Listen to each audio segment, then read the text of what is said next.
you downloading an update somewhere? No. Well, you're coming in okay now, so why don't you just resume what you wonder?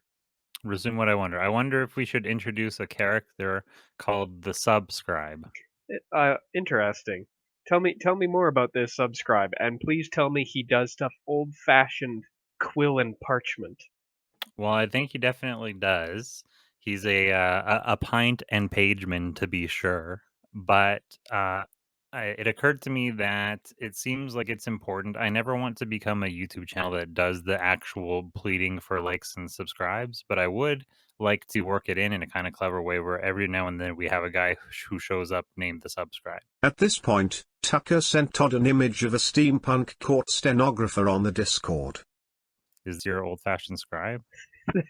That is a new-fashioned, old-fashioned The scribe. court reporter? That's from Warhammer 40K. What does he do specifically? I'm gonna assume he works for. He's probably a filing clerk for one of the massive bureaucratic institutions. So, and it's I funny do like the setup. in the far future, he's using like little pens and a crappy typewriter and actual paper. I'm not sure what to call it. In writing, you would call it a trope. Are there tropes in imagery? I just think Absolutely, it's so funny there that absolutely are. they've worked in a skull with a candlelight on it. That is a servo skull. That is somebody's Oh, I've skull that heard of those. has. You've described those. Yeah, that is somebody's skull that has like a processor and stuff in it. So it's got like a really rudimentary artificial intelligence. It'll follow you around. It's got a camera. It can relay messages. It's basically like a personal computer device. And so he's got one hooked up. Do they all have candles, or he has a candle because he's got that look? Just about everything has candles on it or like melted wax in the form of a purity seal with like raw parchment on it. Like they go big in on the like old-fashioned gothic aesthetic mixed in with futuristic technology. Okay, well, I'm gonna kind of keep this because I do. This is not at all what I was imagining. Very traditional scribe, but this is funny. This is an interesting spin on it. That guy is nailed, bolted, and riveted to the inside of my brain when I think about a scribe. So I had to drop that in there. Well, at the very least, I think that our scribe should be like an old decrepit corpse kind of thing. Oh, a crypt keeper even. He moonlights. He is also washed up since his show got canceled, just like us. The crypt keeper. And Oh man, I guess because we're of am I losing cutting you. it in again? Yeah. That's so sad. How close are you to your microphone? Just in case you're not close enough to it, and it's not picking up your sound well enough. Well, I don't think I was far away from it at that point. Is it? I guess. You sound just fine now. So yeah, Okay. Crypt Keeper. He used to be anyway, but he's well like us. He's kind of washed up. He had his show back in the day. Now he doesn't. The BoJack Horseman thing, and now he's like, what's his name? Californication. Oh, the washed up actor in Californication. He's not necessarily a washed up writer. He still occasionally releases a book. Yeah, I guess so. But he doesn't think of himself as being on the level that he was when he was young and full of cum or whatever. I guess he was always full of cum. That was kind of the point of the show. Yeah, that really was kind of the point of the show, wasn't it? All Uh, right. What I meant to say though was that I like the idea because the Crypt Keeper, I think they just recently did a reboot on HBO did they? of like a Tales from the Crypt. So it would be kind of funny if the original Crypt Keeper is he's pissed off because the new CGI Crypt Keeper stole his gig. Oh, they took our job. Oh, is that what makes him sub? He got cucked by the other Crypt Keeper. Oh man, do we want to do that? Start. Ah, we're only allowed to bring in the cuck thing if we do it ironically. I don't. Yeah, I mean that's always my. Or I guess we've gone to sub meaning sub a couple times. So maybe he should actually be a different kind of sub. Is he from a submarine? He's the manifest crypt keeper for a sub tour. I don't know. Either that or he works for a greater scribe, so he is the subscribe. Oh, that's perfect. So he just happens to have like a scribe boss, who I guess would probably be Craig or Geark. Oh, that makes sense, I guess. Which I guess would make Craig or Georg the prime scribe, and this guy is the subscribe. Have we already done the thing where the opposite of a prostitute is a constitute? I think that's old. We never came back around to it. I thought it was the opposite of progress was Congress. Progress and Congress. I don't know. Shall we move on to our story for today? Sure, I know exactly where to begin. But should As in, we announce the premise? Like we can announce it, or we can just jump right into it. suggested. I guess I lagged again. I'm afraid. Oh, I do. I do afraid see so, it going Brett. down. I'm afraid so. I do see the MS popping way down. Just let me run to the house and see what's going on. One second. Okay. Okay, sorry. My mom was downloading a huge stash of porn. Oh man, every time, isn't it? Literally cock blocked. Okay. Digitally cock blocked. Although You that's got- not you got- not fingers. You got cucked. There's just speaking of fingers, there's a one of the books of a certain Bible is called the Song of Songs. Certain versions of the Bible has the Song of Songs, and it describes this ridiculous like love affair between a king and some other person, and he describes inserting his fingers into her keyhole and out forth pours myrrh. So basically, this very erotic scene. And so I took it to a teacher at school one time and said, "Did you know that there's digital sex in the Bible?" And she said, "What's that?" Digital stimulation Yeah. in the age before digital watches. Yeah, manual manipulation. Okay. Am I suffering anymore? No, you're coming in loud and clear. So, would you like to announce today's topic? I would like to do my best of interpreting what you had posted, and the best that I can come up with is that Tucker and Todd, in the past, when we were young, clean-shaven young bucks or whatever, we had an old-fashioned sitcom in the 90s, was it? 70s, 80s, 90s, whenever that particular brand of sitcom was ubiquitous. The Yeah, I guess domestic sitcom. all through it. Slightly And so- before the age of Roseanne. Yeah, and so that's our past. And so I'm assuming Plato comes back to us as a time traveling thing. Not so current Tucker and Todd have no idea that he's doing it, and we don't actually know why. He has his own motivation to go back then. Yeah, in fact, not only have we never met this man before, but we know nothing of the supernatural. Yeah, so I'm assuming if we in the past know nothing of the supernatural, we from the future or present or whatever, we from the after the point that we're going back to are not involved with this story at all. Nope, this is going to be a couple of virgin dweeb versions. Does it sort of open in the past and then Plato shows up, or does it start in the future with Plato deciding he needs to go back? See, that was my next question, is because it might be a great way to kind of set the mood is to actually do the domestic sitcom scene, the Honey I'm Home, and everything Oh, is is in the everything is intro. in sepia. So that you feel like you're in something slightly different than what you're used to, and then you realize, oh, this is them doing something like diegetically, or diegetic, is that the right word? Like pulling me into the scene. Yeah, I figured that would be a good way to start it.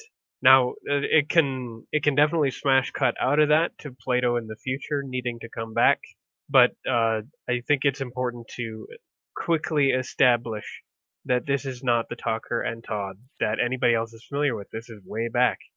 Does it smash cut to the future, or does it pull out and Plato is watching that episode on TV?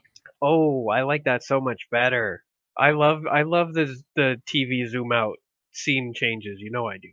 Are Plato and Columbo friends? Does Columbo notice some sort of like problem with something? He's watching the monitors closely, and he's like, I notice, there's a divergence in the force or whatever. And so a disturbance in the force. Fuck.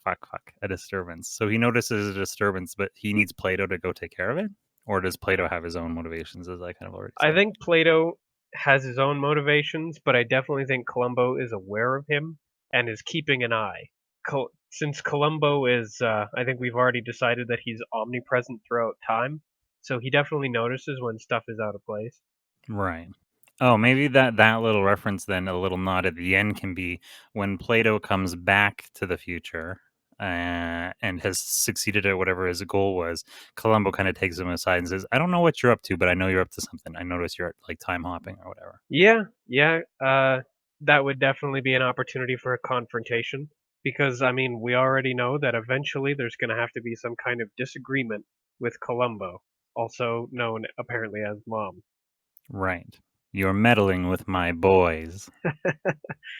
Eh, and not just in the present, but in the past now too.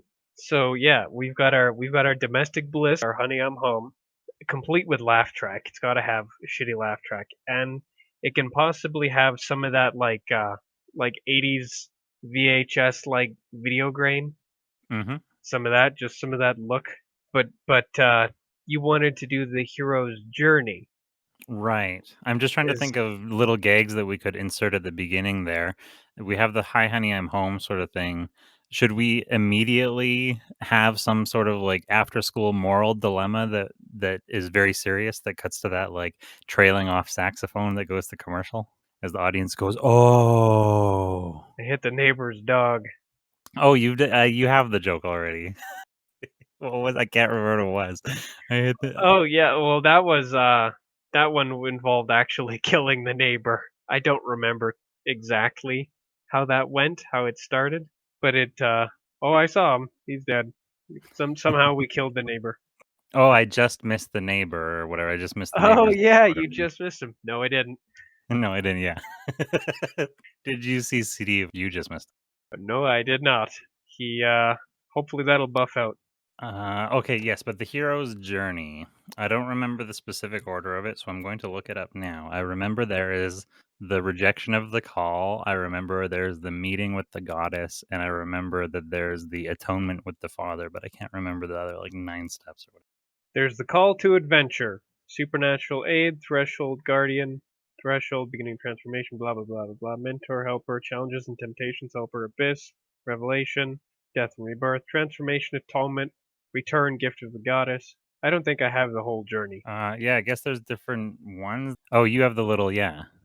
I like the rejection of the call a little bit better. Yeah, I guess why is this? Why should anybody immediately accept the call to action? Yeah, I feel like I don't know why it's not on here. I feel like rejection of the call is like one of the most important parts.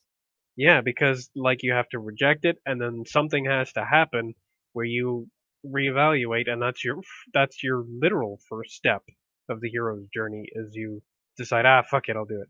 I'm just looking at a specific. Oh, yes, here's Joseph Campbell's version of it. Call to adventure, refusal of the call, supernatural aid, crossing the first threshold, belly of the whale, road of trials, meeting with the goddess, woman is temptress, atonement with father, apotheosis, the ultimate boon, refusal of the return, magic flight, rescue from without, crossing of the return of the threshold, master of two worlds, and freedom to live. That's way more complicated. It's way more complicated. That's why I think we should, because we also talked about not actually doing the actual cycle, making it pear-shaped. So maybe we can pick out like 3 or 4 of our favorites. Well, yeah, because I mean, this might be past Tucker and Todd, but they're still Tucker and Todd, so they're gonna bungle it.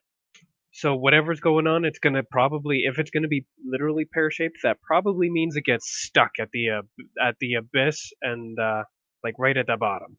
Yeah, I guess to visually represent it, you would have a short call to adventure, a short refusal to call, and then a big fat abyss. We get like a little grain of supernatural aid, and then the abyss is just like, well, that's going to be the end of our whatever this domestic bliss show is. I just know it. Oh, that's how we lose our show too. This is predestination paradox. It's Plato's fault that we lose our show. Oh, is he trying to make us lose our show because if we had our show, some sort of prophecy wouldn't be fulfilled or something? No, I think it should be an accidental side effect, just like an unintended consequence. It costs us our show, and that's the abyss part. Ah, was he actually trying to improve the ratings of our show? He was trying to make us more famous or something, and then we lost our show? He was trying to give us an actually decent future instead of the shitty one we eke out at a studio. Yeah, Right. yes, and it does the exact opposite because every time you play around with going back in time to fix stuff, it's a monkey's paw wish, which is one of my favorite tropes ever. Should there be a monkey's paw in here? I mean, it can be like a Chekhov's gun kind of thing where there's That's what I was kind of just thinking. like a monkey's paw just hanging around. Oh, maybe that's one of the woman is temptress is a woman selling monkey's paws. Ooh, that is tempting. That monkey's paw. It grants you a wish. I think the magic flight is such a repeated trope that's gonna have to end up being important. I feel like we end up doing magic flight in all of our stories anyways. Yeah, but this time it could be the magic carpet ride, and somebody has to sing "I Can Show You the World." It only flies when you sing the song. I forget the lines, and down we go. I only know shining, shimmering, splendid, and then it's over. Ah, that was us falling. Yeah, I figured. I just had to make sure because I'm not very good at sound effects. It takes practice. Okay, so we are on this. I'm going to write a couple notes. The important process. Yes, I assume our call to adventure is Plato. Oh, that was, I guess, one thing. I wasn't sure if, because that is the literal call to adventure is Plato showing up. But I wasn't sure if, because we're doing sort of an educational episode, Plato shows up to younger, past Tucker and Todd. Oh, and he wants to teach them about you guys. Your show is really tanking in the ratings. What we need to do is I need to teach you about proper story writing structure. I'm going to teach you about the monomyth, and he's going to take us through the steps, and then he ends up fucking up the steps, and then we ruin it, or we don't learn the lesson, I guess. Well, yeah, we probably just, well, we do what we do. He tries to teach us the steps, and we kind of bungle through it, and then the whole thing ends up pear-shaped. We either don't go far enough, or we take it too far through overcompensating.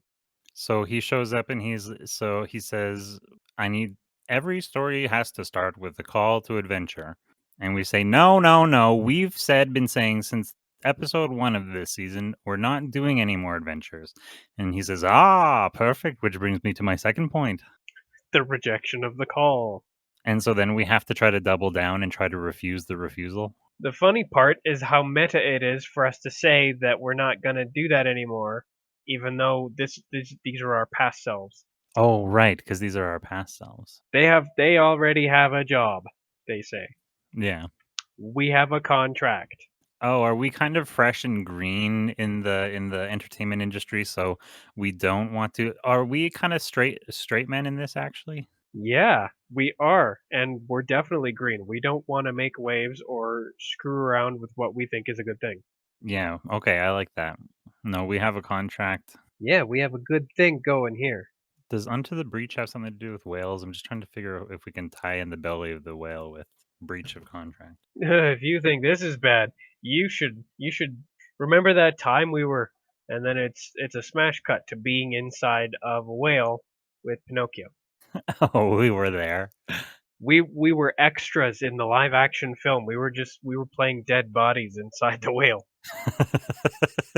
That's funny. Yeah, we were just some extras. That was our first acting gig. That's kind of funny. I like that.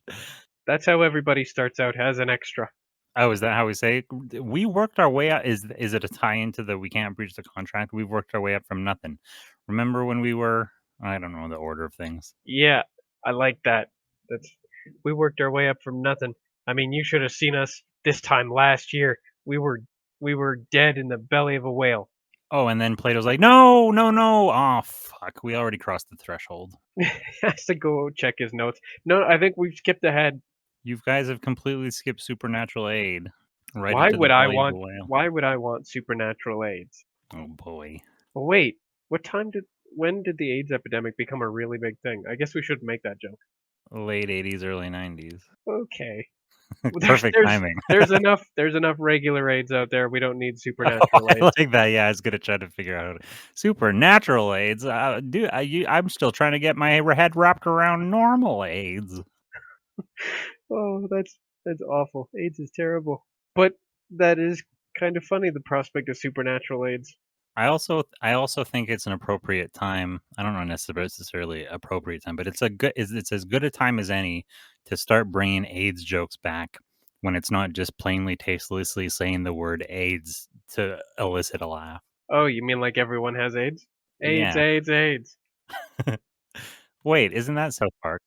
Nope, that was Team America World Oh, Police. yeah. That was the musical at the beginning. Everyone has AIDS. Everybody And, has AIDS. Yeah, I remember now. Yeah. Yep. So I don't want to do that for sure, but I don't mind doing a supernatural aids. No, thanks. We've got enough of the regular kind. It's a big problem, and nobody's taking it seriously enough. Shh. And then we just kind of sweep it out of the way. That was a most tasteful approach to handling that, sir. I'm just going to talk over Todd, ignoring your good point here. Sure, yeah. But if we make a sideways comment about how nobody's taking it seriously enough, then we're absolved. So is the belly of the so that was a flashback. Does the Yeah, flash Pinocchio is in there. His dad's in there. We're just a couple of dead bodies, just like laying around. It's got to definitely be us, but we've got like seaweed on our heads and we've got X's for eyes. I'm just trying to figure out how to deal with it in the order of the story. So if he says, "Well, you've skipped over," because I'm not sure if it when did we say belly of the whale? Well, he tries to give us the call to adventure, and Right. we refuse on the grounds that we have a contract and we've got a good thing going here, and we're not going to put it in jeopardy because we worked hard to get here. This time last year, we were in the belly of a whale. Okay, yeah. Okay, I've caught up with the plot, and so my question is that simply a flashback? And Plato screams no, no, no, and he clears the air. He waves his arms, and that clears the thought cloud or whatever that was flashing back, and we're back. I was actually thinking that he could pull on a projector screen and make it slide up. Oh, perfect. Well, that is a visual No, that's going to have to come into it. that's But a I was, he just undoes that on us. Yeah, that's going in. That gets used at some point. Does it get used now and we're back in the room where he was doing it? Or does he look around, he's with us in the flashback in the belly of the whale, and he says, "Well, you've skipped past two really important parts, but since we've crossed the threshold, we may as well make this a learning point." And he tries to, because we're learning how to tell a story. So he says, "Well, now we're in the belly of the whale. We may as well start telling the story of like working through the initiation." Or do we flash back to the room we're in? I mean, I assume we flash back to the room we're in, but that doesn't mean Plato can't take us somewhere or start lecturing us. But I definitely want to do the projector screen tug. Yeah, that's too perfect. I feel like that is a Magic School Bus thing, if not a Looney Tunes thing. That's my favorite way to do it, where you can't tell if it's something or Looney Tunes. They set a high bar. Well, because I guess I'm not really sure if we were in the belly of the whale, I'm not sure how we would move to a road or to a goddess. Uh, are we supporting cast or are we main cast on our show? Because if we need a goddess, then maybe it should be she's the archetypal Roseanne of the show. Back when it was okay to be Roseanne. Were there many archetypal Roseannes? I'm trying to think of similar shows. Like you're talking about like a matriarch? A proper matriarch. The lady is the lead. The entire show is about her. That would make us the neighbors. Ugh. That would be interesting if it wasn't that. I guess that actually makes more sense if we're still in the early parts of our career. Then again, I'm not sure if in the future we're washed up because we did have success on the sitcom, or if early at whatever this point is of the career, we're still trying to, like you said, we're green, right? We're new, so we're not on top of the world. No, but this show is our first bit of respectable, steady work on screen, and we regard it as a launching pad. It's a gateway to bigger and better things. It's a long way from being a corpse in a whale to being supporting recurring cast. That's true. So we still, even if we're not on the top of the world, we regard it as a pretty big break. It's probably got a lot of the same energy as the last episode did, where we thought that we were on top of the world because we got connected up with Abaddon Prime. Oh, we're just looking for any little nibble. Yeah, but this is our first decent bite. We've got Okay, so a real job. I'm trying to imagine how that would work then. I do like the idea of having, if we're supporting cast on this matriarchs. Interesting. So if we meet with her, it's an actual And meeting with the goddess. It's like a she could production meeting. yeah, she could easily fill in the goddess role.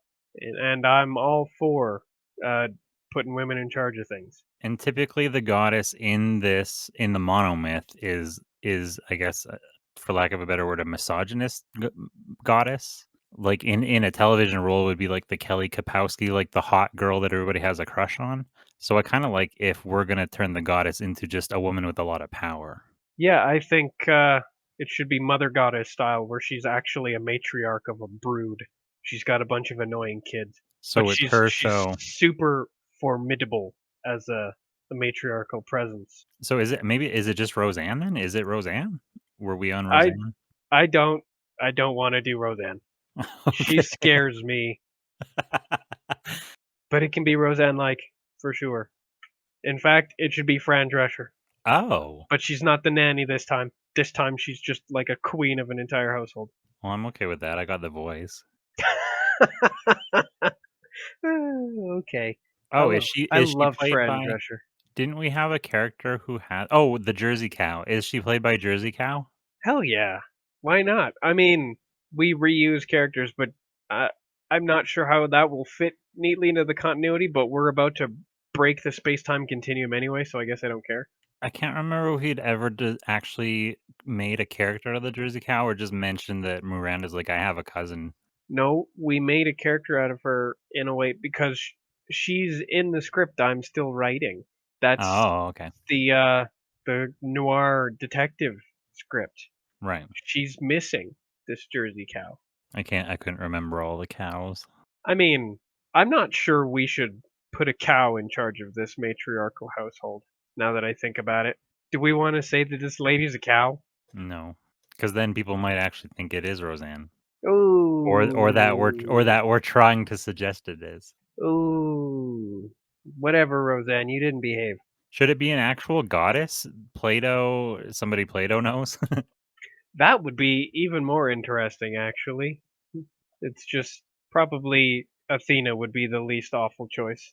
Athena, the least awful and probably the most recognizable by name, other than what, Hera? Is Persephone a goddess? Aphrodite would probably be the Oh, most right. recognizable, but I also don't think that Greece's favorite megabimbo should be in charge of anything. I agree. Athena is a lady made to lead. Yeah, let's do that then. Well, then she and Plato are going to recognize each other. And actually, yeah, he's the one who is like extremely reverent. I was about to say referential, Deferential. deferential, and reverent. Both of those things. Towards her. Referential. Yeah. Yeah, What we do is be referential. we make a bunch of references the whole time. Yeah. Oh, Apparently mostly to Roseanne. that could yeah, that could be a joke here where Plato says we need to be reverent, and we start making references. We just don't understand. Yeah, I like that because I'm pretty sure I could communicate entirely through a series of references. Oh, So isn't we that could is a definitely thing? do that. Isn't there's a robot who can't speak, and then so it you oh, that's fucking Bumblebee. It's gotta be in other things though, right? Well, yeah, it's that's basically just any communication through myths and metaphors and any of that. That's just references and memes. Right. I mean, they did an episode of that on Star Trek where they they were able to translate the words, but none of the meaning because all of the meaning was based on contextual references to myths and legends. I like that. So communication was impossible even though they were able to speak in the same dialect of words because without any understanding of the context behind the myths and legends that the other guy was referencing, there was no way to communicate meaning. That actually sounds familiar. Was that there everybody was running around in this, like, grassy utopia with, like, togas? Nope. It was mostly just Jean-Luc and the alien captain because the alien captain decided that they were going to go down and just kind of trial by fire, sink or swim. So it was the two of them, and if they didn't figure out how to communicate with each other, they were likely to die. Okay. So if you raise the stakes enough, people usually pull through, I guess. That was the idea. So yeah, an entire culture that just basically talks in memes. So if you don't understand the memes, you don't understand what they're saying. That was them. That's definitely a trope now, and it's definitely something we can switch our characters to doing for at least 10 seconds before Plato shuts us up. Right. Because this is a goddess. Yeah, she's just gonna give him one strange like eyebrow rise because she doesn't know what the hell we're talking about, and Plato will shut us up. You So n told us to give her references. So now that we know that Athena is the matriarchal star of this show, it's her vehicle, I guess. Is it about like the patron goddess of Athens? Is it about being a Greek god, or is she just a Greek god in a domestic environment? She is not quite the goddess she once was, because ancient Greece stopped worshiping her once upon a time. She's not the goddess she was in antiquity. She needs worship. That's why she's created this show. She's trying to get a new kind of worship going, celebrity. Oh, that's kind of interesting. She's a washed up goddess. Yeah, but she's being real proactive about it. She's trying to become a new kind of goddess, celebrity, Yeah. because celebrity worship is a real thing, and that's what she's trying to get. That is actually very interesting. The idea of she maybe looks down on all of the other gods on Mount Olympus because they are still like trying to get their old shine back. But she's like, no, I recognize humans can't take their attention off these televisions. This is the new Mount Olympus. She is enterprising, she is innovative, she is changing with the times, she's left Olympus behind. Those has-beens will never reach the heights like she will. Does her show cut away to her doing stand up on a brick wall like Seinfeld? Would she? Is that would I don't she know. would she get worship that way? Because I think that's mostly her objective. I don't think that's a good way to get worship, unless it's foot worship. No, the best way to get foot worship is to star in Pulp Fiction. Oh, I guess so. Is she's trying to get Tarantino's eye? No, it's not the 90s. Never Let's not do that. I don't want to talk about Tarantino either. Ah, what a guy. Okay, so we're having this meeting with her. Is it a production meeting for the show? Either that or Plato is calling in a favor to get us to talk with her in her trailer or something. And is it still the thing? Is he trying to get us to speak up for ourselves and ask for better parts or something? Yeah, either he's our advocate or he's still just trying to teach us more about how to make a better story. I imagine we're probably acting as well as having a part somewhere in the writing staff if he's teaching us how to write a story. Oh, this could actually be, I guess, a bit of a training montage kind of thing. She is the god. Not only is she the goddess, she's like the guru that we're being brought to learn. She has been successful with her ability to create good stories. Look, she has her own show. You could learn a thing or two from her. Yeah. Did she have a hand in creating the show then? Yes. Maybe she's not a regular writer, but she helped create the premise for the entire show. Yeah, she wrote the pilot or something. It's based on her life or something. I don't know. Whatever it is, it's her brainchild, and so we've been brought before her by Plato. I'm gonna assume that Athena's gonna tell him that that was his last favor. I'm trying to figure out a play on the temptress. Is the woman as temptress? She's just a temp rather than being Either tempting. either that or Athena comes by to try to hang on. She's a hanger-on. She can't make her own thing, but she realizes that it sucks on Olympus, so she tries to just like hang around with Athena and soak up some of that fame. Who did that? I missed it. Oh, it could be Athena. She'd make a temptress. Let me do just a little bit of a read on what they think is the meeting with is the goddess different from the woman? I think so. The stage of the hero's journey in which the hero is tempted by a bad mother figure, a goddess who attempts to either harm the hero, spurn his advances, hamper him in his quest, or tempt him into desire. Oh, could we do it as a little joke where it's like Plato says, "Okay, now we get to the next stage. Woman is temptress," and we're like rubbing our hands together, like, "Oh, that sounds great." And we come in, we stand outside, and a bunch of like fire engines go by, and we're like, "Wow!" And he says, "That was it," and we're like, "What?" And he goes, "Sirens," and we just head back inside. I like that. Plato builds us up with an expectation that we then don't get because lectures should not be rewarded. And in our universe, they don't get rewarded. Not even when they drive ice cream vans, Bill Cosby. No. I was about to ask if any ice cream van drivers are ever truly rewarded, but I guess depending on your motivations, that is the reward.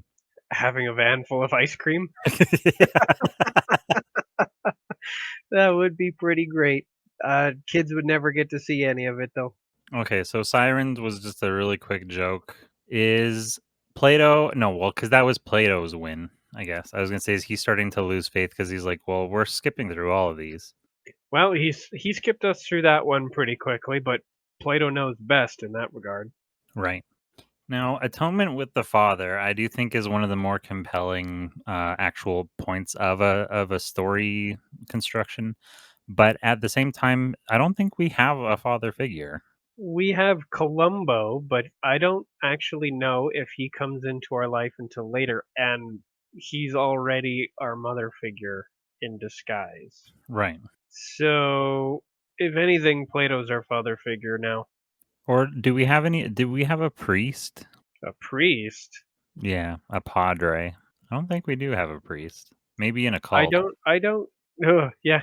Matthew McConaughey shows up. Ah, this guy. Yeah, I guess Columbo is our fatheriest character. Maybe this. I'm trying to. Maybe we skip this in some way. I don't know. The father thing? Maybe we just have to say that we don't have one. I was gonna. Maybe we meet Plato's father. Oh, but it turns out we just meet up with Socrates and he just, like, tells Plato that he's mortal. That's interesting. Like, Socrates just says one of his pithy Socrates things. And he's like, alright, I can't stand this anymore. We're leaving. Come on, boys. That's interesting because I was gonna say that would be interesting if Plato says, "Okay, now I know you boys don't have a father, so I'm gonna demonstrate." That's actually kind of insensitive. That's funny. But if I'm going to demonstrate with my own or something like that, would he have something to atone with Socrates for? Probably not. I don't know anything about their relationship. Me neither. I mean, either that or we could always talk with Athena and her dad. That's not going to go over well. Or is it the Judeo-Christian God? We go to talk with Father. Oh, the Father. Yeah, Yahweh. We're going to go talk with Jehovah. Yeah. I don't think we'll make it past his secretary. I think he's a little busy with all of the, cosmic clockwork keeping in check. Is that what we do? We go to line up and we have to take a number and we're number 7 billion or whatever. And so we're like, oh, well, I guess we're skipping this step. The skep is, yeah, words.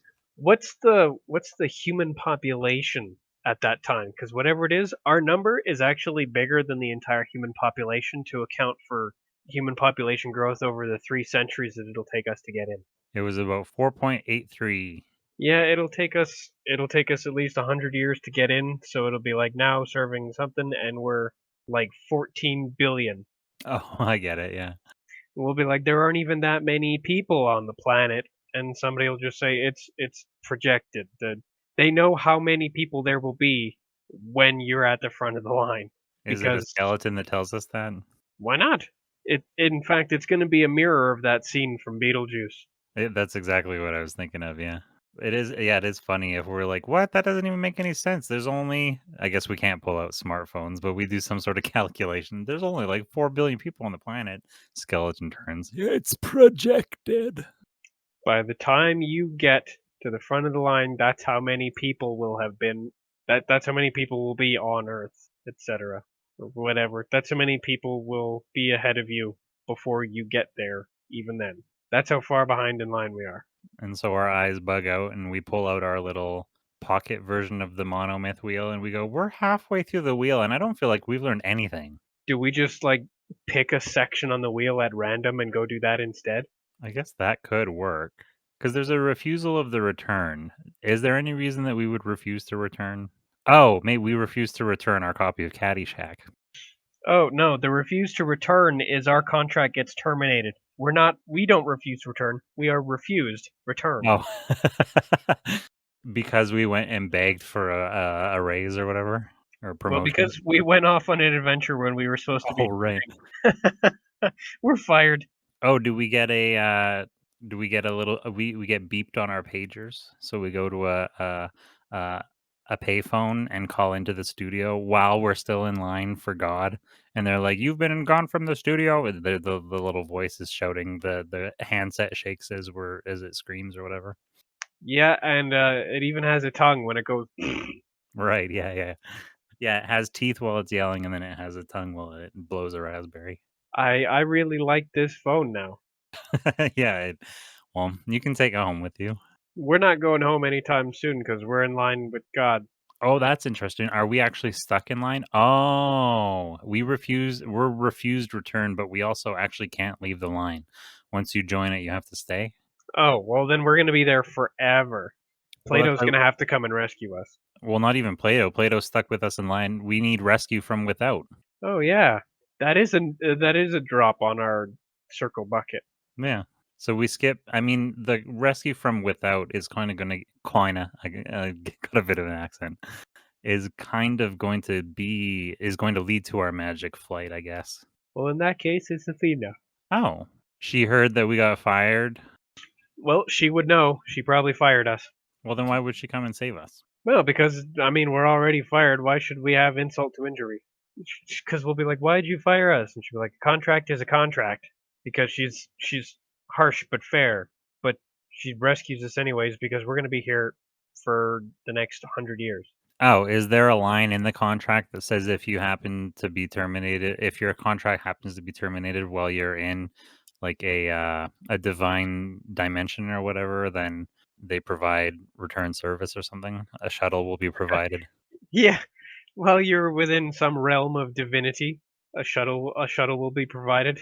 Yeah, Yeah. some manner of return service to get back Oh, the mortal plane. does Yahweh live, or Jehovah or whatever, that God, does he live in the Elysian fields? I don't know. Should he? Well, I guess Athena would know about that location more if it was something from Greek lore. I don't know. It would be, guess, sort of interesting to imply that all gods kind of live in the same area. Or all gods come from the same area and happen to brush shoulders with each other. Of Or course, they're all kind of little upstarts in comparison to a true supreme being, but they probably know their way in and out. maybe they're all in kind of like a similar realm, or maybe they outsource all of their human or customer service to one spot. I don't know. Well, it's probably easy enough to say that the big G just created them all, so they're all from there. I guess so.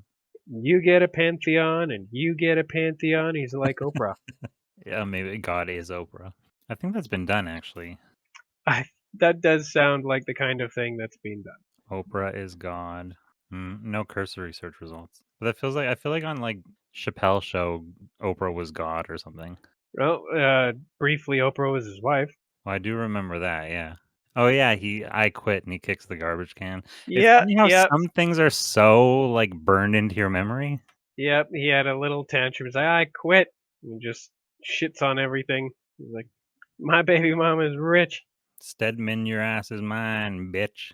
Okay, well, whatever the realm is, Athena had a line in the contract which said that if the contract is terminated while we're there, then shuttle service is provided, and oddly enough, it's provided by her. Is she on the magic carpet again? Did we Oh ever go no! on the magic carpet in the first place for real? Oh, I can't remember. Okay, well, she's on the magic carpet now. And if she wasn't before, then or if she was before, or we were before, we have the line like, "Oh no, we gotta sing again." Now I really want to go on the magic carpet, so maybe Plato has to take us on it to get to Athena's trailer. Because it probably is on it's on like a theater lot version of Mount Olympus. Oh, okay. Because she's still kind of nostalgic. All right, so that we escape on the magic carpet, which is a magic flight. I feel like that's why we called it the magic flight. Yes, Yeah. that's why I went with the magic carpet. Okay, that's how we get out. Who knows how? We go to a whole new world again.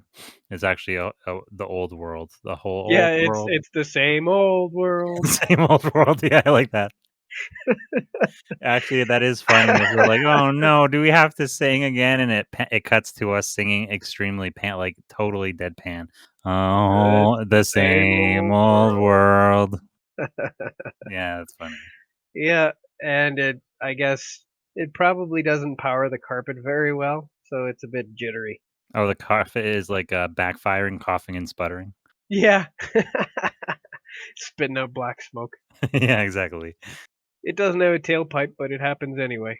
But well, because you know how the carpet would kind of bend into different shapes. It has two little concave humps at the back where the exhaust is pouring out.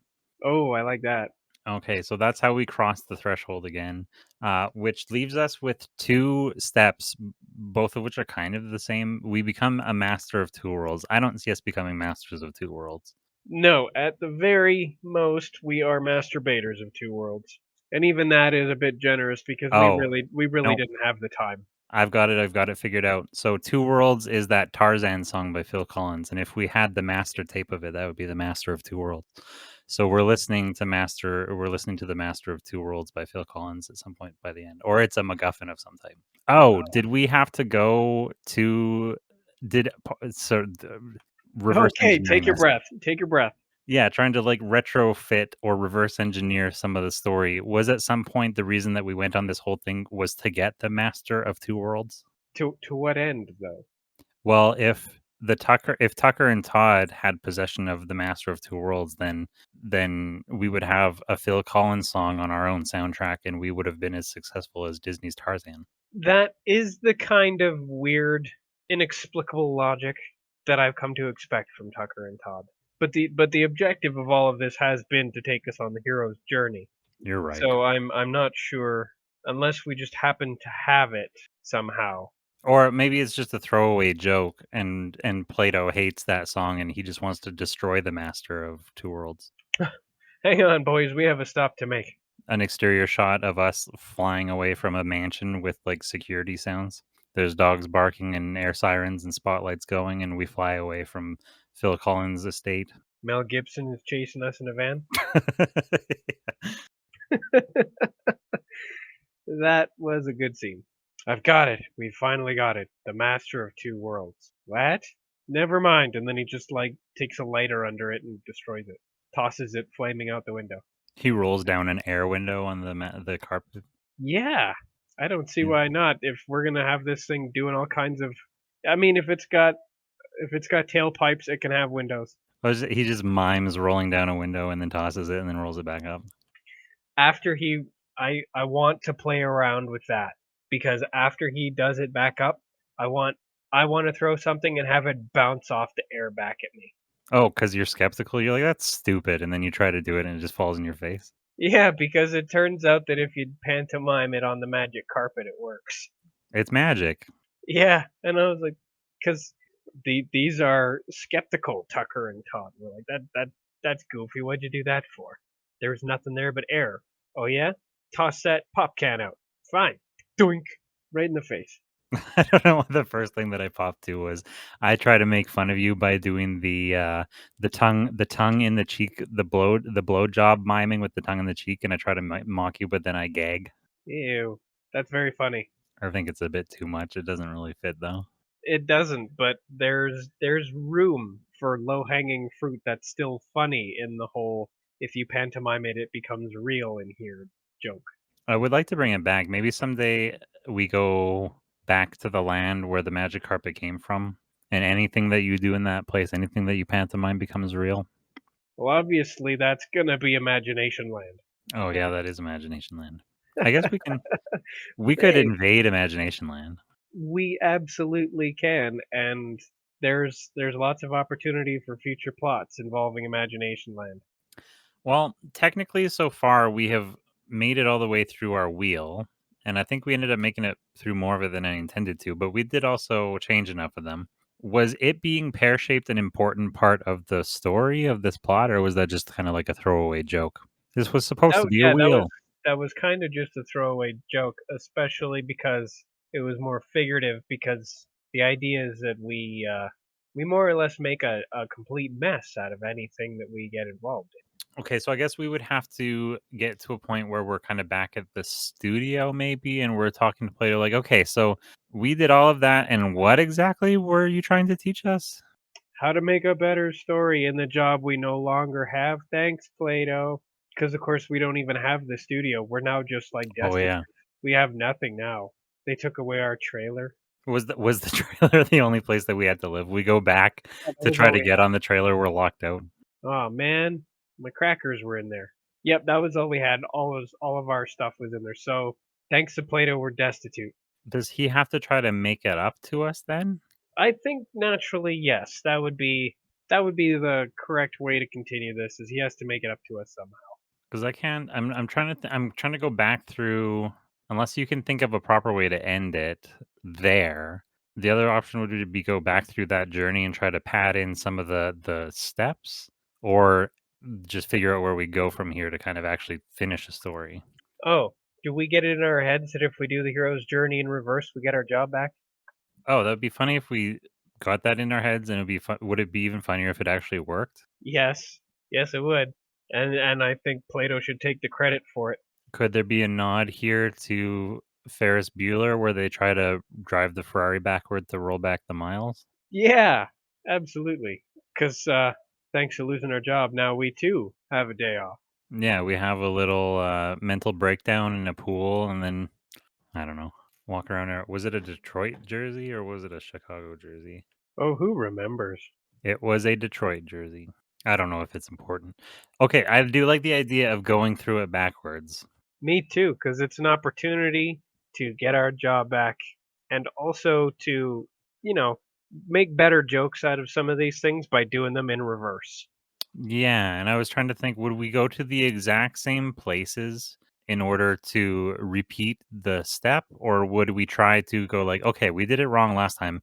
Let's take this a little bit more seriously this time. That one is like kind of a half and half because there are benefits to being like it didn't work last time, so why would we go to the same places with the same people? But the more new places we go, the more complicated the entire thing gets, and the more set pieces there are. Oh, do we do it as a bit? Could this also be a little bit of a Groundhog Day thing? Or did we do something similar to that too recently? Did we do a proper Groundhog Day? I can't remember, but it would be interesting if we just kept trying to do different versions of this cycle over and over again until we got all the steps right. Oh, we had made a joke about doing the Groundhog Day. That was in the premises. That was in a different premise because it was supposed to be a really kind of small joke about how eventually in the Groundhog Day, the one who's like cognizant of the repetition is suddenly able to like state quite matter of Oh, yeah. factly exactly what's going to happen, what people are going to say, what they're going to do. But we decided it would be funny if like he was contextually correct, but like the details were off, so he just like said everything slightly wrong enough to sound like a total asshole. Yeah, it just sounds like you're improvising any random collection of words. Yeah, like at most it's technically correct, but it's just not accurate. Right. Because the idea here would be that because we're not trapped there as much as Plato has control. Well, I guess Plato doesn't have control over time. He just is the one guiding us through time. Yeah, and I don't know is he actually going to be guiding us through time or are we actually going to be taking some of these steps in reverse to just convince Athena to give us our job back? Oh, right. Yeah, this isn't literally reversing in time. This is just doing the steps over again in reverse order. Yeah, we're not playing around with time. We're gonna roll the dice and try our luck with doing this backwards and see if we get better results. Because Okay. because let's face it, Tucker and Todd are a couple of special needs kids, and sometimes doing things by the usual dynamic does not work.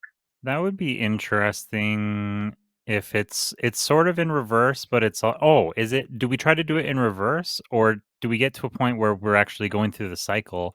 We got to the end and so Plato is kind of like deflated and like, "Oh, well, I don't know what I thought I expected I would achieve from all that. I really thought that I was going to help you guys get a head start on your career," whatever he says. And then we go, "Well, we could do it again. We can try it again. Come on, Plato." And he refuses the call.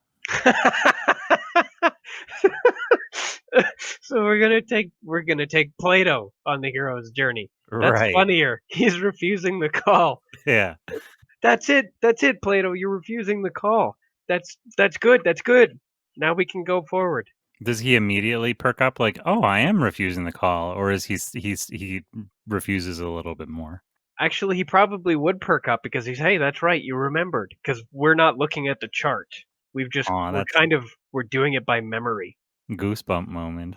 Yeah, so it's like we've actually learned something. We've absorbed a small grain of what he was trying to teach us, and now we've repeated it back to him, and he gets that proud daddy moment, which means somewhere on his list it also checks off the whole, you know, thing with the father. It, Right. he gets his proud daddy moment of us. So, ching, if he has a little checklist, it just kind of checks itself off, the atonement with the father. So does this become a montage where we're now actually going to go through all of them? We become supernatural aides, which is we work for the president, but we have capes and tights. I don't think that if we wind up working for the White House, we're going to want this job back. Oh yeah, you're right. I guess so. Why would we punch down if we wind up working in the government? Yeah, that's a different kind of hell. What was the proper word? That's a different kind of abyss. Yeah, it is a kind of abyss, and there's definitely room in the montage for us working like a really, I don't know, like working as fry cooks where I have to stand on a stool so that I can do the French fries. Do we cure supernatural aids? No, if anything, we probably just make that joke again. And under something like, well, I don't know. If it wasn't funny the first time, maybe it is the second time. Or maybe it is just the same scene, but it's we recreate the scene, so we act it out again, repeating the exact words in a monotone. Oh yeah, self-aware, just kind of just like reading through it just quick as you can. Yeah, the exact same words. Supernatural aid. I think that we've got the regular ones are enough, or whatever. I can't remember what the line was anymore. Yeah. Ha ha We ha we ha have ha. we have enough AIDS. Ha ha ha We ha would ha laugh ha. mechanically. Okay, that one's Yeah, done. We check it off. yeah. Either that or we get to make some joke about a second wave. Let's hope there aren't variants. The camera zooms and sits on our faces. Ooh, we wouldn't want a second wave. All right, so moving on. We're like blah blah blah. Bye bye. Bye bye. Supernatural AIDS. Oh, when we do it this time, because we're now as we're getting excited and we're maybe we're doing like quick cuts. It's not exactly a montage, but we're doing quick cuts from step to step. We announce the step and maybe text for the step shows up on the screen. And so as we're going through the steps, we're getting more and more excited. Refusal of the call, supernatural aid, crossing the threshold. We jump over a threshold. Belly of the whale. We're back in the belly. Yeah, yeah. Because once again, we're working our way back from playing dead bodies. Only Go this time Plato's with us. plan. Oh right, yeah, yeah. That's interesting. I was So maybe he's a third dead body. And then we go on the road of trials, and maybe while we're on the road of trials, we are having a conversation about how we're going to do the meeting with the goddess this time. What what kind of conversation is it? Are we trying to hype each other up to be like, high energy, assertive, go back in there, we'll get our job back. We'll show her we'll show her we can do it. We'll Yeah, I make think we'll make her it's proud mommy. proud mommy, yes. Proud mommy keeps on turning. But I was gonna say that this is our opportunity. Yeah, it would start as okay, we need to make a game plan. We're gonna go in there, and then yeah, it's just a little hype up speech. So we're getting ourselves amped up. We'll be like, we can do this. Well, I can't even remember. I don't think it went. Did it go poorly last time? Our I don't meeting think we really with Athena, said the meeting. with Athena probably went fine. I mean, it was pretty plain. She was just going to talk to us with Plato, mostly to well, Plato's goal was to get her to notice us more. That's why we Right. had the meeting, because she's the key to elevating our career on this show and beyond. And she can't do that and won't do that if she doesn't know who we are. And so this time is our intention to get her to notice us in a more effective way, or to just like take it in a slightly different direction. I don't know, just purely butter her up or bring her attention to something else. I don't know. Obviously, we're going to have to give her the one thing she wants most: worship. Oh, she wants. Okay, good idea. She is a goddess that is sustained by the reverence, adoration, and worship of humans. So that's what we'll have to give her. Do we give her a little what are they called? Like those foam core boards like we have what I can't even remember, like cue cards on a not an easel, but like a stand, you know what I'm saying? Like No, I don't know if I do. flip cards, what you would used to do, like a presentation stand where it has the large. Yeah, cue cards. Yeah, I understand. Yeah. So we have a little like not PowerPoint, but an old because it's an older fashioned presentation. Oh, maybe it is because it's the 80s. We do it on the overhead projector with the translucents or whatever those were called. Yep, I remember those. I remember using a lot of those. We're doing a little presentation about how we're going to acquire her more worship or how we intend to worship her. Maybe I don't know. We've got a couple of bullshit like pie charts Yeah. and some crafts and stuff. Yeah, exactly. Worship, and then just like us, and just somehow trying to tie us into it and make it look scientific. Right. Worship us, and it's all. Why is that one all purple? Well, that's all worship. I, I do like purple. That's your favorite color. The pie is all one color. Okay. And so that actually goes well then because it was all about worship. I think that was actually quite great. And so we get our job back. I don't think would we get it right back then? Because the reason that we lost it was because we left. Yes, we violated a term of our contract, so we've impressed her. I suppose that's only step one of getting our job back. Now what do we have to do? Well, because the reason that we left was to go atone with the Father. So if we don't leave to atone with the Father, But remember that we checked that off when we managed to remember some of Plato's lesson.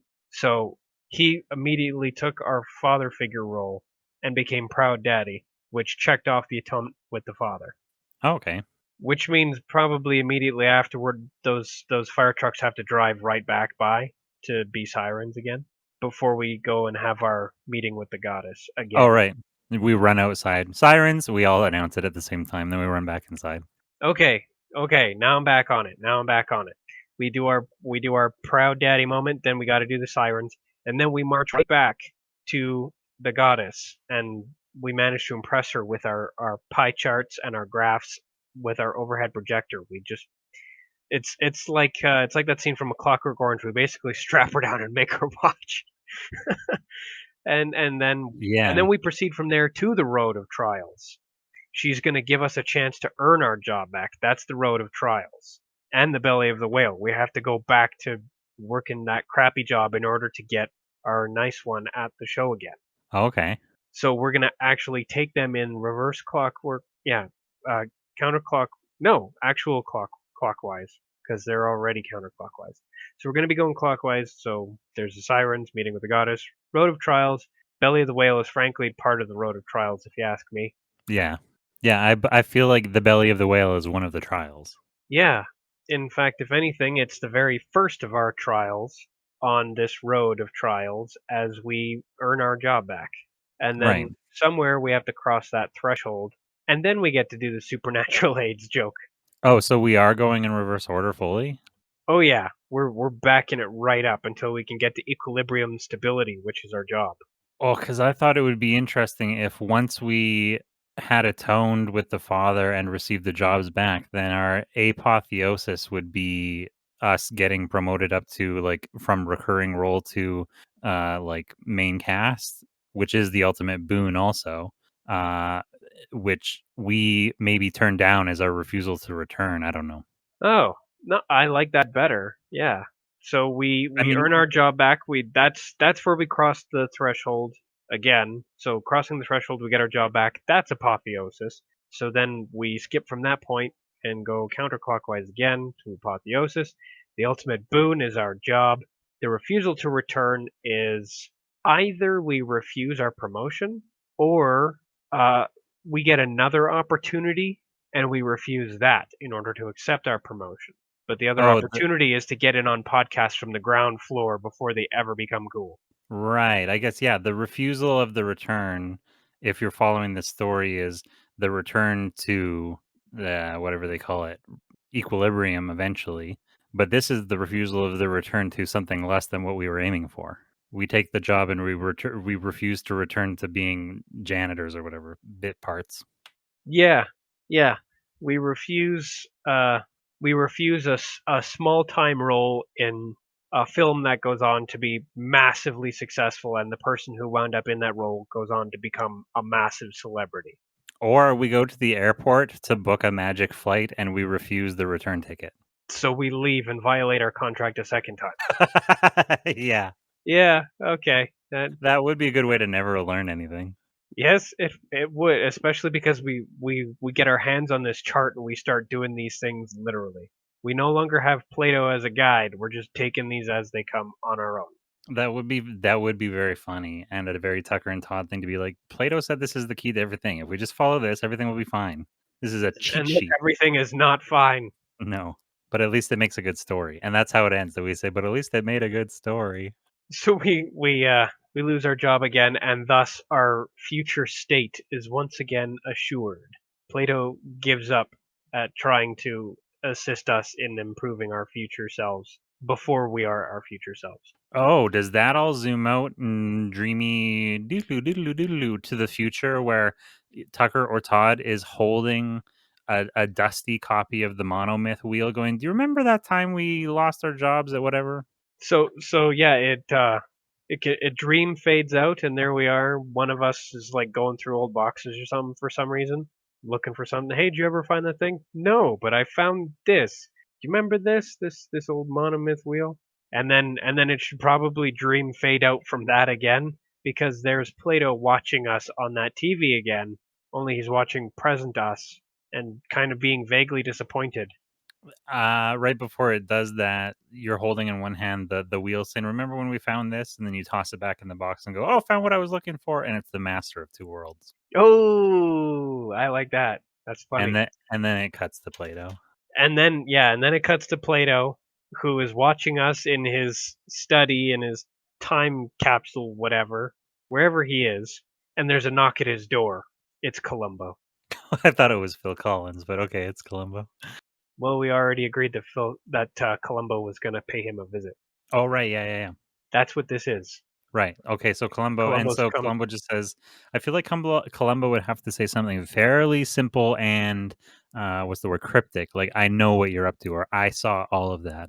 I like the I know what you're up to. I think I know what you're up to. One of those. Would he actually know? I don't know if I want him to actually know. I think that Columbo thinks that he knows. Whether he knows for sure may be left vague. But Columbo has an idea because he still thinks he's a detective. And then I forgot words for a second. Does Plato pull some like philosophical what is it to know shit on him? Oh yeah. The basically what a philosopher will do when they don't like you and they just want to confuse you on purpose. So they start pulling some really irritating metaphysics stuff, or in this case, epistemology stuff. What is it to know? Blah blah blah blah blah.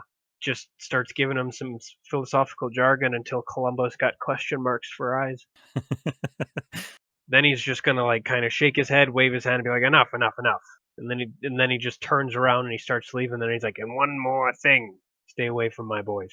Ooh, Ominous. it is ominous.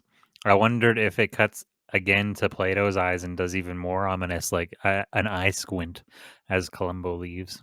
Oh well, if we're gonna do an eye squint, then they should both eye squint, and it should be like in a shitty anime where the entire screen squints, and then Oh all yeah. you see is a strip that has their eyes in it, looking at each other with like lines of light going back and forth between them as they stare, and then Columbo closes the door. It could actually go back and forth in that strip as they try to one up each other with slightly tighter eye squints. Yeah, and it's got a we're gonna play that theme from the end of The Good, Bad, and the Ugly as they're all like Oh eyeballing yeah. each other, but it's just these two, and then you can do that awkward child. They squint their eyes until one of those eyes is closed, and then the other one leaves while their eyes is closed. I just for some reason I want that child in that shot for just like one moment of all the squinting. That would be funny. Okay, I'm doing that. I love her. I hope she's okay. I know she's okay because she showed up in a "Where Are They Now" meme video thing from last year. Oh well, then that's awesome. I'm glad she's okay Yeah, because she's very funny in that picture. that's a weird sort of fame. Like people like Bad Luck Brian, like early meme faces who have names. Oh yeah, but it's still better than being the Kappa guy now. Not the Kappa guy, PogChamp guy. Oh yeah. All of that Twitch stuff. It's all confusing to me, but I gotta remember PogChamp guy. I never knew who he was. Nobody knew who he was until he put on the mask. So yeah, we've got our squinty eyes, the vague, threatening looks back and forth that continues to intensify until their eyes are just closed, and Columbo walks into the door jam on his way out because his eyes are closed, he can't see.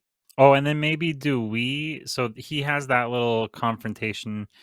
Is that the very last scene? I was wondering if maybe there should be a scene where we show up finally to Plato with the hero's journey and say, "We did our best to follow your directions, Plato, but I don't think this works the way it's supposed to. We can't write a story for shit." So when do we get to talk to him about that though? Like when do we see him? I Do don't we know. do we know where he lives? Do we just visit him? See, I don't know about that.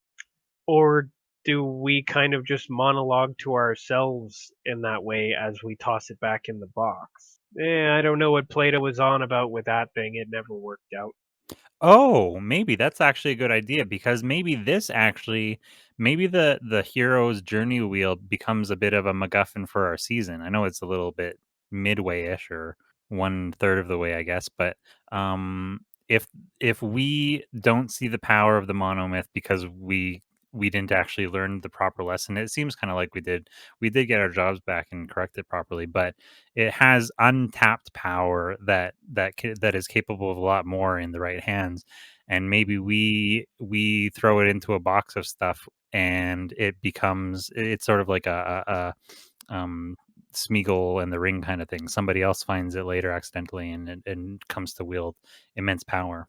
Oh, we have a yard sale and that it goes out with that box of stuff and Ooh, it yeah. gets sold. And so somebody else creeps along and collects the hero's journey wheel.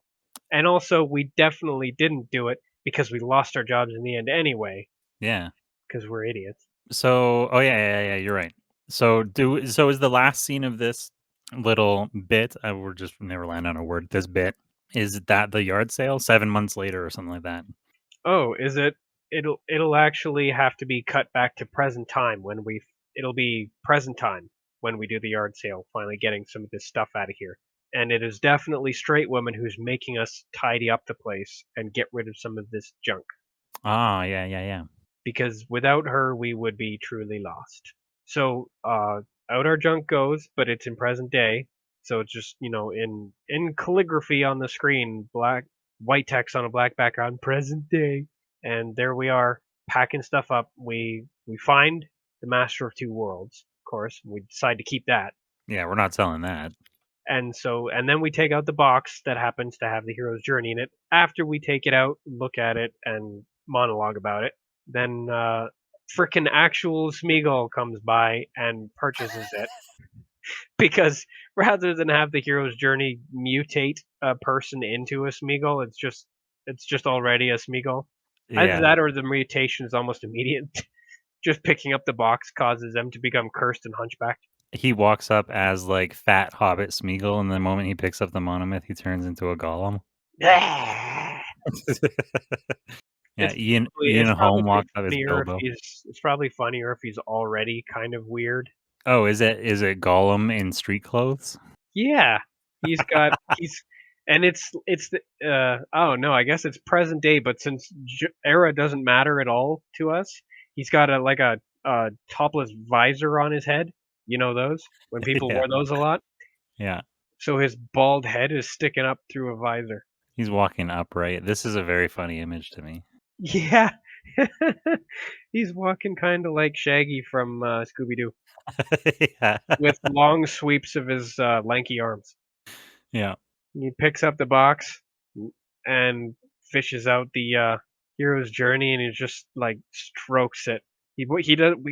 He's not gonna say precious, but he's gonna stroke it in that same way, and then kind of like crab walk off the screen.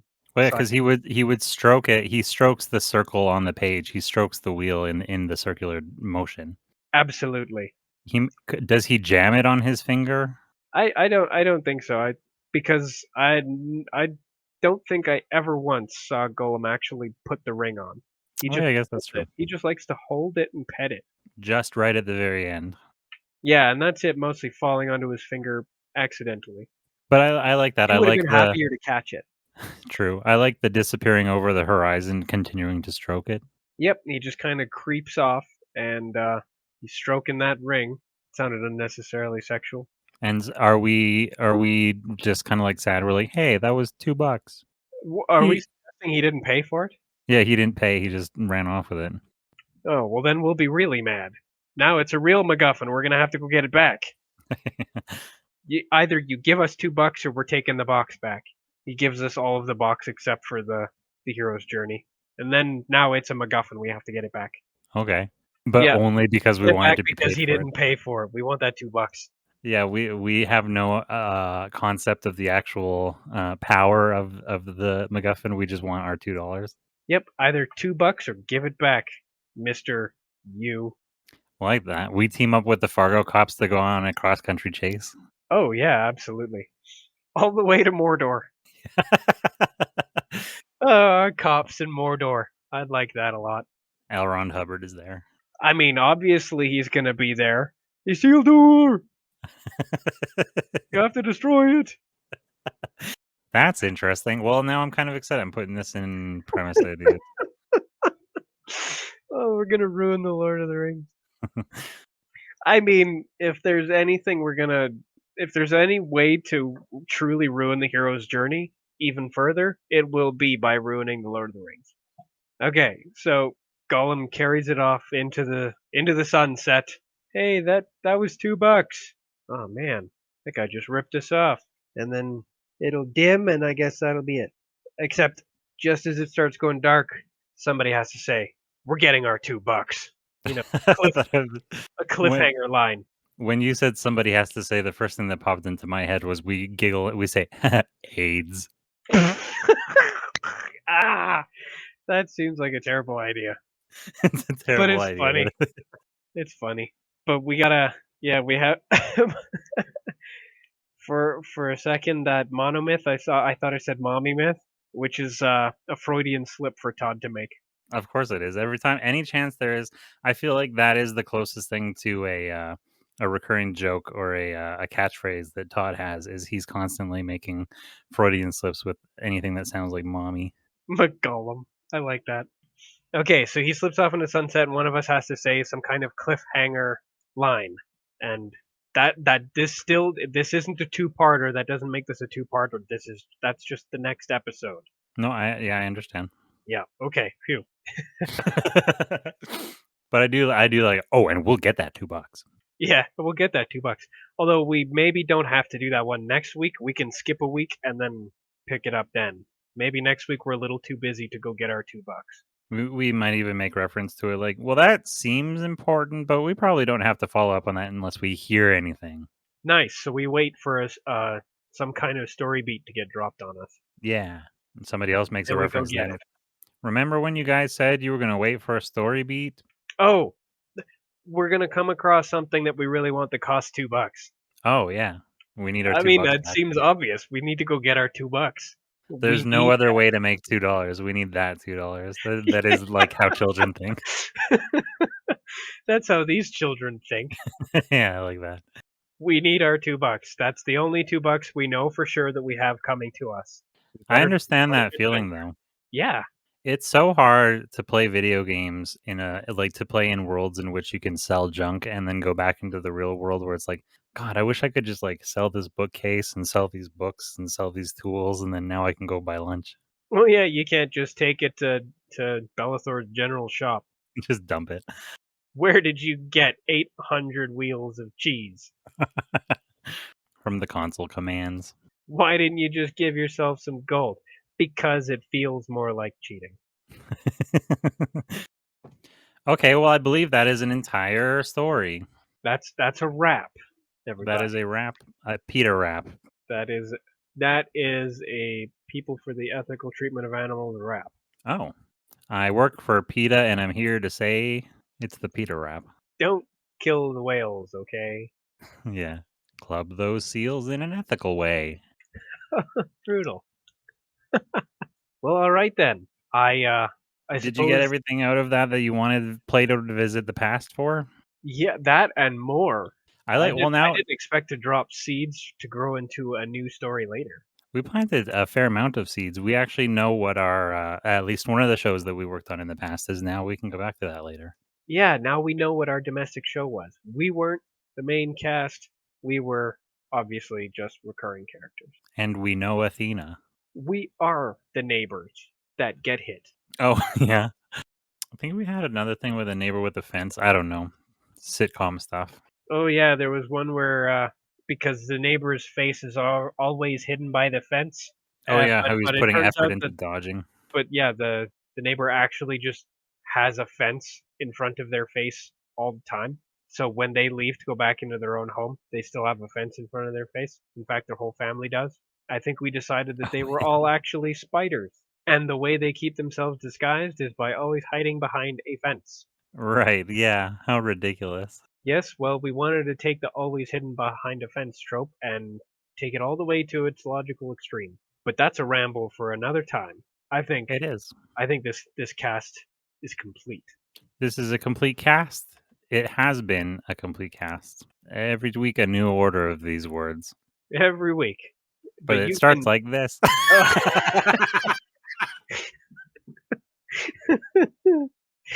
okay.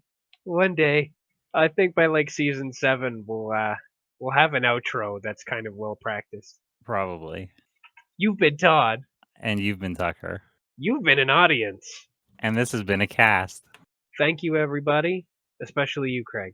Have a good night, Craig. And everybody else have a good night too. Yeah, I guess so if you want. Yeah, I mean, it's your night. Whatever. Imagine there's a program hosted by two individuals claiming to be professionals, and they sign off by saying it's your night, whatever. Whatever. Fuck Tucker. Tucker sucks. And fuck Tucker's friend, Todd.